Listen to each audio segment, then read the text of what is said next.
آج عوام کی 60 سال کی محرومیوں نے ایک انتقام کی صورت اختیار کر لی ہے۔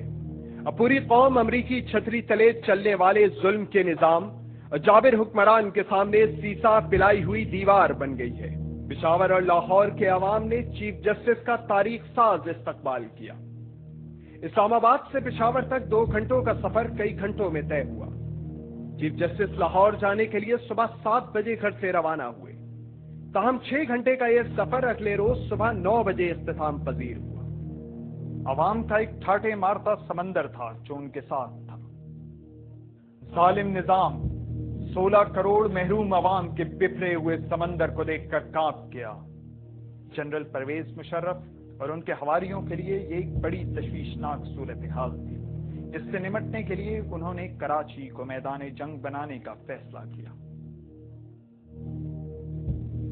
امریکی چھتری تلے چلنے والے اس نظام کے عناصر، ظالم جرنیل، اسٹیبلشمنٹ، وڈیروں اور جاگیرداروں، ظلم کے ہرکاروں نے ظلم کے نظام کو بچانے کے لیے MQM کو نظام کی حفاظت کا فریضہ سونپا۔ 12 مئی کے واقعات یہ ثابت کرنے کے لیے کافی ہیں کہ اس روز MQM کے حلف یافتہ دہشت گردوں کو یہ ذمہ داری سونپی گئی کہ وہ کسی بھی صورت چیف جسٹس کو ایئرپورٹ سے سندھ ہائی کورٹ تک نہ پہنچنے دیں۔ MQM کے حلف یافتہ سندھ کے مشیر داخلہ وسیم اختر نے راتوں رات ایئرپورٹ کی طرف آنے والے تمام راستے کنٹینرز اور ٹرک کھڑے کروا کر بند کرا دیے اور دعویٰ کیا کہ انہوں نے ایسا سیکیورٹی کے لیے کیا کیونکہ ان کے بقول 12 مئی کو دہشت گردی کا خطرہ تھا۔ واقعہ کے فوراً بعد آپ نے کوئی سیکیورٹی میجرز لیے؟ سیکیورٹی میجرز لیے میں، ہم نے ٹوٹل سیکیورٹی میجرز لیے میں، اس کے باوجود یہ ہو رہا ہے۔ اگر میں ریٹیلیٹ کروں تو اور کلنگ ہوگی، میں رینجر اور پولیس کو بولوں کہ اوکے گو ہیڈ فائر، تو وہ غلط ہے۔ میرے مسلمان بھائی ہیں، پاکستانی ہیں، میں یہ کام نہیں کر رہا۔ ہم نے خط لکھا تھا ہوم ڈپارٹمنٹ نے چیف جسٹس صاحب کو کہ حالات خراب ہو سکتے ہیں شہر کے، کیونکہ صرف یہ آپ کا ایک فنکشن ہی نہیں ہے، اس کو مختلف پارٹیاں پولیٹیسائز کر رہی ہیں۔ آپ جھنڈے تلے ریلی میں نکلو گے، خون خرابہ ہو سکتا ہے، مختلف جماعتوں کے کارکنان چارجڈ ہیں، وہ سڑکوں پہ آپس میں دست و گریباں ہو سکتے ہیں۔ ان کنٹینرز کا انتظام متحدہ کے وفاقی وزیر ports and shipping Babar Ghori نے کیا۔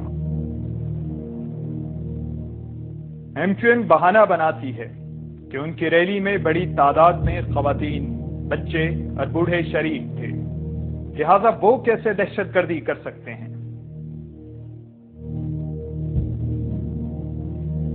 MQM کی گڈ گورننس نے اپنی ریلی میں شریک خواتین اور بزرگوں کو تو حفاظت فراہم کی، لیکن باقی شہر میں کئی ماؤں کی گودیں اور کئی خواتین کے سہاگ اجاڑ دیے۔ ایک جانب خوشیوں کے گیت، دوسری جانب موت کے نوحے، ایک جانب ڈھولک کی تھاپ اور دوسری جانب موت کا رقص۔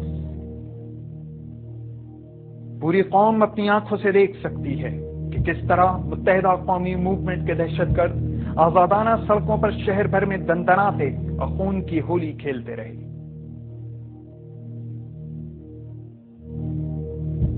امریکہ عراق اور افغانستان میں بمباری کر کے مسلمانوں کو قتل کر رہا ہے۔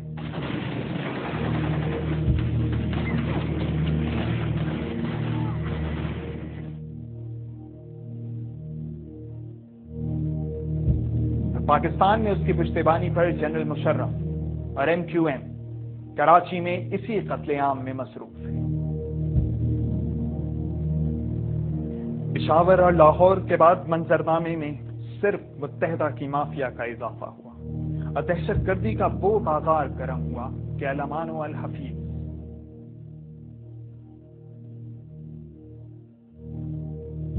پشاور اور لاہور کے گھنٹوں پر محیط سفر میں ایک گلاس بھی نہ ٹوٹا تھا اور کراچی میں 49 بے گناہ انسان متحدہ قومی موومنٹ کی سفاکیت کی نظر ہو گئے۔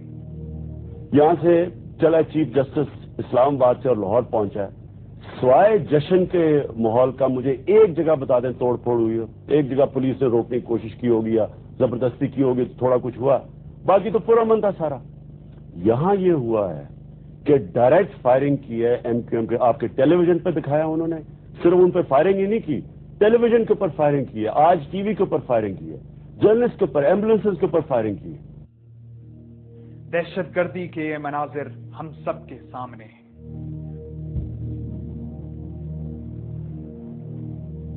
حکومتی دعوے کے مطابق 12 مئی کو دہشت گردی کا خدشہ تھا, تاہم اس کے باوجود پولیس کو غیر مسلح رکھا گیا.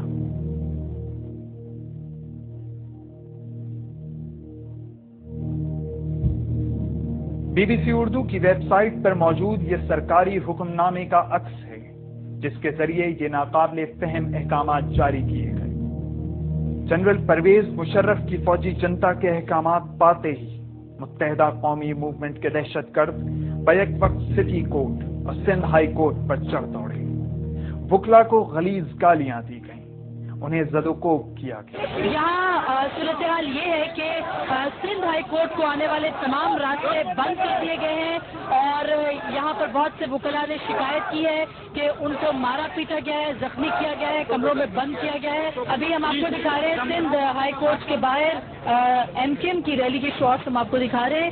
اس وقت آپ کو دکھائی دے رہے ہوں گے یہ سندھ ہائی کورٹ کے باہر متحدہ قومی موومنٹ کے جو کارکنان ہیں ان کے اور ان کے ہاتھ میں ان کے پرچم ہیں, اور آپ یہ دیکھ پا رہے ہوں گے کہ یہ سندھ ہائی کورٹ کے باہر کے مناظر ہیں جو اس وقت ہم آپ کو براہ راست دکھا رہے ہیں. یہ متحدہ قومی موومنٹ کے کارکن جن کے ہاتھ میں ان کی پارٹی کے پرچم ہیں وہ سندھ ہائی کورٹ کے باہر کھڑے ہیں. اس موقع پر وکلاء نے یہ شکایت کی ہے کہ ان کو سندھ ہائی کورٹ میں داخل نہیں ہونے دیا جا رہا, اور انہوں نے یہ بھی الزام لگایا کہ متحدہ قومی موومنٹ کے جو کارکنان ہیں وہ سندھ ہائی کورٹ میں ان کو داخلے کو سے روک رہے ہیں.